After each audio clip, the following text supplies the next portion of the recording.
Hi friends, இன்னைக்கு நம்ம மாமா வீட்டு தோட்டத்துல நெல்லிக்காய் காய்ச்சிருக்கு. அதை பறிக்க போறோம், பறிச்சு சாப்பிட போறோம். வாங்க பார்க்கலாம். ஏ மாமா, வாமச்சா என்ன பார்த்து நிக்கிறே? நீ எப்படி நெல்லிக்காய் பறிக்க போறேன்னு நான் பாக்குறேன். நானா? இங்க பாரு, மரத்தை கெட்ட பிடிச்சி சாய்ச்சிட்டு போக உடச்சிக்கும். மரத்தெல்லாம் பிடிச்சி சாய்க்க போறது இல்லையே. ஹே மாமா, வாமச்சா நிறைய நெல்லிக்காய் கொத்து கொத்தா காய்ச்சி தொங்குதோ, பறிக்கலாமா, சாப்பிடலாமா? பறிக்கலாம், ஆனா நீ எப்படி பறிக்க போறேன்னு தெரியலையா எனக்கு. அது ரொம்ப ஈஸி. உன்னை குனிய வச்சு குனிய வச்சு மாலை ஏறி பறிக்கிறேன்னு சொன்னையா?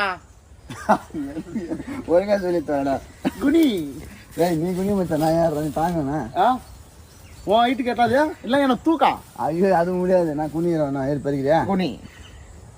இன்னும் குனியா டக்குனு குனி. எட்டுமா அப்படிதான் பாக்குமா. யாரா?